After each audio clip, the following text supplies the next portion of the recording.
오늘 말씀은 어제의 그 수수께끼에 대한 해답을 말씀하고 있습니다. 어제 말씀에 두 개의 큰 독수리가 등장을 하죠. 한 독수리는 바로 바벨론을 상징했고 한 독수리는 애굽을 상징했습니다. 그래서 어제 말씀에 뭐라고 말씀드렸느냐?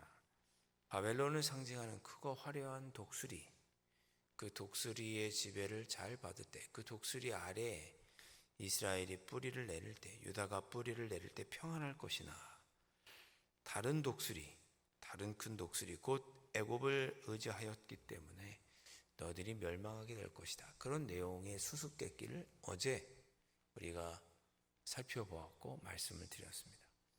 그 내용을, 그 수수께끼를 두 마리의 독수리에 관한 내용을 해설해 주시는 내용이 오늘 본문이 되겠습니다. 자, 한번 보시죠. 여호와의 말씀이 또 내게 임하여 이르시되 12절 너는 반역하는 족속에게 묻기를 너희가 이 비유를 깨닫지 못하겠느냐. 어제 말씀 그 독수리, 그걸 너희들이 그 수수께끼를 독수리 비유를 깨닫지 못하겠느냐. 그들에게 말하기를 바벨론 왕이 예루살렘에 이르라고 그랬습니다. 여기서 말하는 바벨론 왕이 바로 첫 번째 독수리였습니다. 어제 말씀에 말하는 첫 번째 독수리, 크고 화려하고 털이 많은 그 독수리, 그 바벨론 왕이 예루살렘에 이르러 왕과 고관을 사로잡아 그랬습니다. 바벨론 자기에게로 끌어가고. 이게 무슨 얘기입니까? 어저께 말씀을 보면 레바논의 백향목 나무가지들을 꺾을 것이다 그랬습니다. 그래서 유다를 침범해서 예루살렘 성을 점령하고 침범해서 유다의 왕과 고관들을 다 사로잡아가는 그 일이 바로 레바논의 백향목 가지를 꺾는 그 일이었습니다. 13절에 그 왕족 중에서 하나를 택하여 언약을 세우고, 그 왕족 중에 하나가 누구였느냐? 바로 시드기야 왕이었죠. 어제 말씀을 보면 많은 고관들, 레바논의 백향목 가지들, 그리고 왕을 여기 사로잡았다고 그랬죠. 그 왕은 연약한 한 가지죠. 그걸 어제 말씀에 꺾었다 그랬습니다. 왕과 고관들을 사로잡아가고, 여기서 말하는 왕은 여호야긴 왕이죠. 유다의 왕이 된 지 3개월 만에 바벨론에 의해서 폐위당했던 왕, 그를 꺾고 바벨론이 예루살렘을 점령해서 그 왕을 폐위시키고 자기 말을 듣는 새로운 왕을 세웠는데 그 왕이 바로 시드기야 왕이었습니다. 그 시드기야 왕이 새로 심은 종족, 새로 심은 가지, 포도나무 가지였죠. 어제 말씀에 그 말씀을 우리가 살펴보았습니다. 자, 여러분 생각해 보세요. 13절에 그 왕족 중에서 하나를 택하여 언약을 세우고 그에게 맹세하게 하고 그 땅에 능한 자들을 옮겨갔나니 그랬습니다. 자, 무슨 언약을 세웠겠습니까? 다음 왕을 세우면서 바벨론이 너는 내 말을 잘 들어야 돼. 내 말을 잘 듣는 왕을 바벨론이 세운 거죠. 바벨론이 예루살렘을 점령하고 그 예루살렘을 다스릴 왕으로 새로운 왕을 뽑아서 세웠어요. 너는 내 말을 잘 들어야 돼라고 언약을 맺은 거죠. 그 언약을 잘 지켜야 예루살렘이 평안하고 유다 땅이 평안할 거 아니겠습니까? 그 자기 말을 잘 들으라고 세운 왕이 자기 말을 막 듣지 않고 그러면 어떻게 되겠어요? 능히 예루살렘에 설 수 없겠죠. 내 말을 안 들어? 점령해야겠네. 그렇게 되는 거 아니겠어요? 그래서 그 시드기야 왕은 바벨론에 의해서 세워진 왕이었고, 그래서 초창기에는 바벨론에 잘 협력을 하고 바벨론에게 조공도 바치고 잘 했습니다. 몇 년간, 한 5년간은 그랬어요.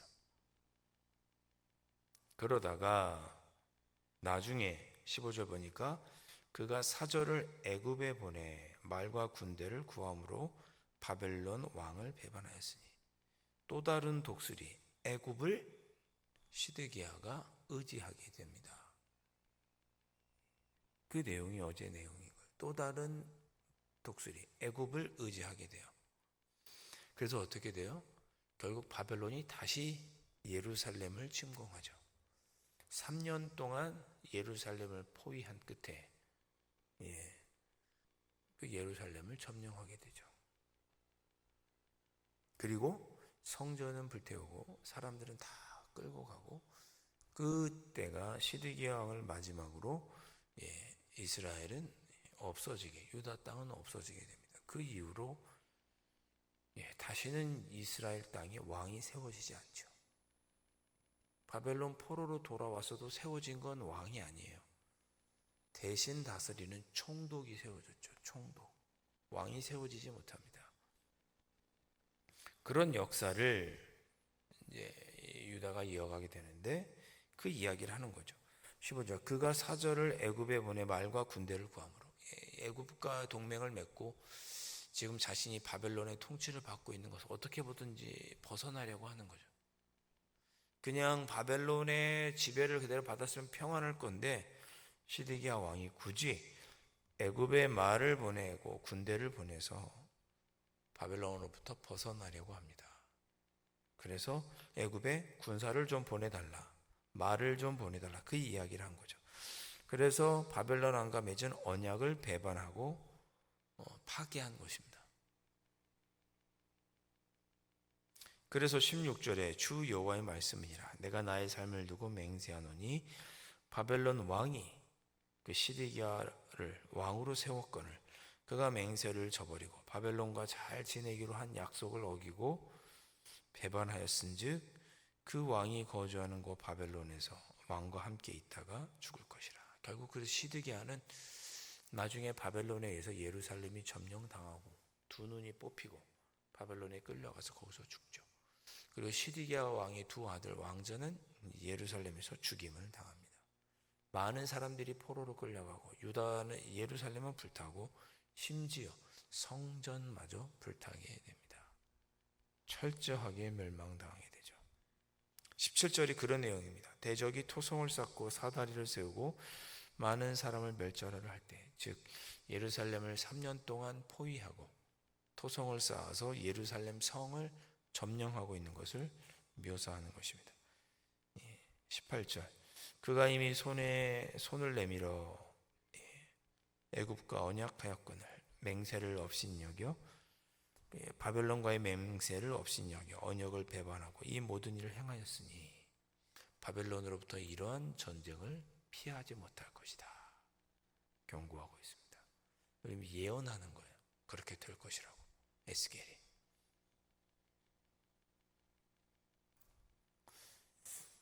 19절, 그러므로 주 여호와가 말씀하십니다. 내가 나의 삶을 두고 맹세하노니 내가 그 죄를 그 머리에 돌리되 예루살렘에 했던 그 죄, 유다가 했던 그 죄를 그의 머리에 돌릴 것이다.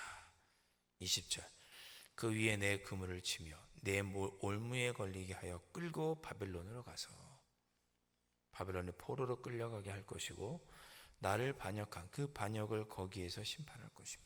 하나님의 뜻은 일단은 유다가 바벨론의 통치를 받으면서 회개하는 것이었는데 그것을 거역한 이들은 포로로 끌고 가서 바벨론에서 심판할 것이다. 그런 내용이죠. 군대도 와해되고 많은 자들이 포로로 끌려갈 것을 말씀합니다. 포로로 끌려가니까 유다 땅에 남아있던 자들은 귀족도 없고 정치가도 없고 똑똑한 사람 다 포로로 끌려가니까 쉽게 말하면 노비만 남은 거예요. 노비가 뭘 알겠어요. 그래서 포도 농사만 짓죠. 성경에 보면 예루살렘을 황폐하게 되고 그냥 포도 농사만 짓는 그런 터가 됩니다. 황폐하게 되는 거죠. 22절 보시면 주 여호와께서 이같이 말씀하시되 내가 백향목 꼭대기에서 높은 가지를 꺾어다가 심으리라. 이것은 회복의 말씀입니다. 그렇게 너희들이 철저하게 심판을 받고 너희들의 죄를 다 그 머리에 돌릴 것인데 그러다가 주 여호와께서 말씀하시기를 내가 또 다른 높은 가지를 꺾어다가 예루살렘에 심겠다. 이것은 메시아에 대한 예언이죠. 내가 그 높은 백향목 가지들 중에서 높은 가지를 꺾어다가 다윗의 후손 여러 왕들 중에서 그런 왕의 후손들 중에서 높은 가지 하나를 꺾어서 예루살렘에 심겠다. 연한 가지를 꺾어 높고 우뚝 솟은 산에 심겠다. 능하신 하나님이 계신 높은 산에 꽂겠다라고 말씀하십니다. 그 메시아를 상징하는 거죠. 다윗의 후손 중에서 메시아를 내가 세우겠다. 그를 통해서 다시 부흥하게 하겠다라는 의미입니다. 이스라엘 높은 산에 심으리니 그 가지가 무성하게 될 것이고 열매를 맺어서 아름다운 백향목이 될 것이다. 하나님께서 부르신 그 메시아가 예수 그리스도를 통해 하나님의 나라가 이루어지는 것을 상징하는 거죠. 각종 새가 그 아래에 깃들이며 그 가지 그늘에 살리라. 마치 마태복음 13장에 나오는 겨자씨 비유처럼 천국은 마치 겨자씨 같다고 그랬죠. 천국은 하나님 나라는 겨자씨 같다. 눈곱만큼 작은 겨자씨 하나에 심어지면 나중에 자라서 각종 새가 깃들고 그 그늘에 쉴 것이다 라고 말했던 그 예수님이 말씀하셨던 그 천국 하나님 나라, 그 하나님 나라를 이루는 연한 가지를 내가 꺾어 심겠다. 메시아를 예언하고 있습니다.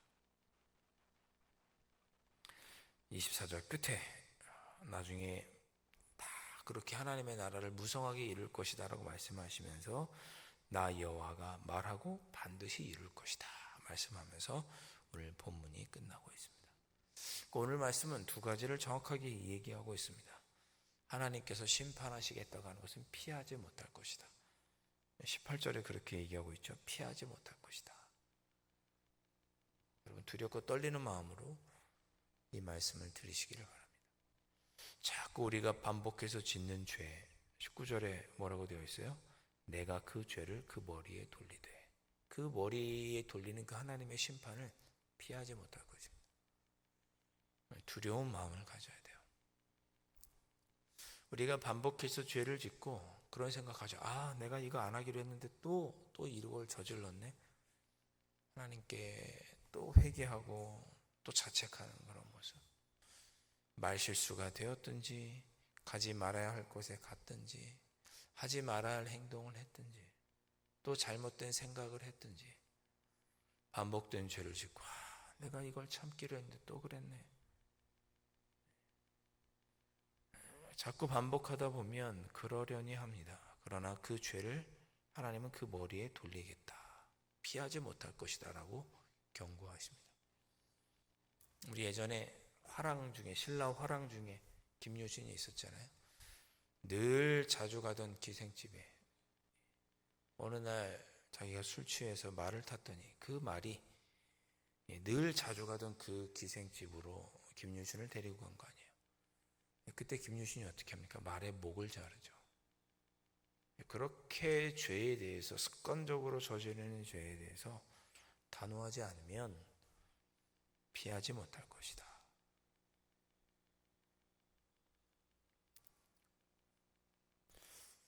자, 오늘 말씀 우리가 쭉 읽으면서 다시 한번 돌아보았으면 좋겠습니다. 세상 주권은 왕이신 하나님께 있음을 다시 한번 깨닫습니다. 이스라엘의 운명은 하나님께 있습니다. 결국 바벨론도 애굽도 하나님의 손 안에 있고 그 하나님의 손 안에서 벗어나는 죄를 지을 때 그 심판은 피하지 못할 것이라고 경고합니다. 오늘 계속 제가 태극기를 오늘까지 걸어두는 이유는 오늘이 80주년 광복절입니다. 이 나라의 앞날도 다른 곳에 있는 것이 아니라 하나님 손에 있습니다. 우리 대한민국이 이만큼 부귀영화를 누리는 세계 10대 무역 강국이 되고 우리만 그렇게 생각하지 않지 국제 역학학자들은 다 말합니다. 대한민국은 세계 강국이라고. 군사력도 세계 한 5위, 6위 되죠. 그렇게 유럽에다가 탱크, 자주포 파는 거 보세요. 우리나라처럼 심지어 미국도 우리나라의 군함 만드는 기술이 부러워서 그렇게 관세를 동맹을 그렇게 협의한 거 아니에요? 그 이번에 중요하게 작용한 거 아니에요? 미국에 있는 군함을 수리할 수 있는 기술이 미국에 없대요. 우리나라한테 도움을 요청해야 된대요. 우리가 그렇게 잘 사는 나라, 군사 강국이요, 경제 강국이요. 더 얼마나 잘 살아야 우리가 행복하겠습니까? 행복은 물질에 있지 않습니다. 우리나라가 OECD 국가 중에서도 그렇게 상위권이고, 어쩌면 이제 이탈리아가 경계가 어렵다고 하는데 이탈리아를 빼고 한국을 넣어야 되는 게 아니냐, 이런 말이 나올 정도로 G7에 들어갈지도 모르는 나라가 우리나라입니다. 그런데 불행하기로는 한참 불행한 나라가 우리나라죠. 왜? 비교하고 자기 스스로 만족하지 못하고 경쟁이 치열하고, 그러니 불행하고 슬픈 나라가 우리나라죠. 광복 80주년을 만든 우리가 정신을 바짝 차리고, 특별히 교회가 하나님 앞에서 바른 모습을 보이고 대한민국이 올바른 길로 갈 수 있도록 기도하고 영적으로 이끌지 않으면 우리나라는 더 힘들고 어려워질 수 있다, 그런 생각을 하게 됩니다. 세상 사람들은 뭐 저의 이런 얘기에, 우리의 이런 생각에 코웃음을 치겠죠. 그러나 우리는 아는 거잖아요. 이 땅에서의 싸움이 중요한 것이 아니라 영적인 것이 중요하다는 걸 우리는 알죠. 모세가 손을 들을 때 아말렉과의 전쟁에서 승리하는 거 아니겠어요? 우리가 영적으로 교회가 바로 설 때 하나님은 대한민국을 돌보시는 거죠. 그런 믿음이 우리에게 있는 거죠. 대한민국이 영적으로 깨어있지 못해서 잘못된 길로 갈 때 아무리 나라가 용을 써도 힘들고 어려울 수밖에 없는 것입니다. 교회의 운명도 하나님의 손에 있고 나라의 운명도 하나님의 손에 있다고 생각합니다. 우리가 잘못된 길로 가면 피할 수가 없습니다. 우리 개인도 마찬가지입니다. 여러분이 아무리 수고하고 노력해도 하나님 손에 있는 거죠. 잘못된 길로 가면 피할 길이 없는 것입니다. 그런 것을 오늘 다시 한번 우리가 돌아보면서 80주년 광복절을 맞으면서 우리 교회가, 내가 하나님의 뜻한 대로 살아서 나라와 민족을 올바른 길로 이끌 수 있는 그런 기도하는 한 그리스도인이 되기를 이 새벽에 나라 민족을 위해서 기도하셨으면 좋겠고, 결국 하나님은 또한 그렇게 심판하는 자들에게는 또 메시아를 예수 그리스도를 허락하여 주셔서 하나님 나라를 살아갈 수 있도록 하는 소망을 우리에게 주셨습니다. 그것도 다시 한번 생각하시면서 여러분 자신을 돌아보시고 죄는 회개하시고 또 주님만 열심히 메시아 되신 우리 예수 그리스도를 허락하신 하나님께 감사하며 개인적으로 죄에서 떠날 것을 회개하시고, 그런 나의 모습이 이 나라의 민족을 살리는 모습이라는 걸 기억하시면서 나라와 민족을 위해서도 이 새벽에 기도하실 수 있기를 주님의 이름으로 축원드립니다. 기도하겠습니다. 하나님, 아무리 정치적으로 외교적으로 수고하고 노력해도 하나님의 뜻에서 벗어나면 하나님의 심판과 멸망을 피할 길이 없다는 것을 오늘 깨닫게 됩니다. 우리에게 주신 귀한 사명은 우리 대한민국이 하나님께서 기뻐하시는 방향으로 나아갈 수 있도록 기도하고 하나님의 뜻대로 살아가는 것이 오늘 시대를 살아가는 그리스도인의 사명인 줄로 믿습니다. 저희들 오늘 이 새벽에 나라와 민족을 위해서 이 나라의 민족이 올바른 길로 갈 수 있도록 기도할 수 있게 도와주시고, 무엇보다 나 자신을 돌아보며 하나님께서 기뻐하지 않는 모습으로 살아가고 있다면 예수 그리스도의 이름을 의지하여 회개하고 돌아서는 우리의 삶이 되게 하여 주시고, 그러한 우리가 이 나라의 민족을 지키는 그러한 일꾼이라는 것을 기억하고 더불어 이 나라의 민족을 위해서도 이 새벽에 기도하는 저희를 되게 하여 주시고, 저희들이 기도한 대로 올바로 서겠사오니 이 나라의 민족이 하나님께서 기뻐하시는 제사장 국가, 하나님의 소유된 백성들 될 수 있도록 대한민국을 지켜주시고 인도하여 주옵소서. 귀하신 예수 그리스도의 이름으로 간절히 기도하옵나이다. 아멘. 하늘에 계신 우리 아버지, 아버지의 이름을 거룩하게 하시며 아버지의 나라가 오게 하시며 아버지의 뜻이 하늘에서와 같이 땅에서도 이루어지게 하소서.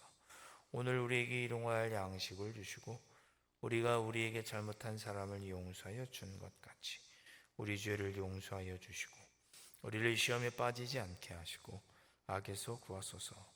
나라와 권능과 영광이 영원히 아버지의 것입니다.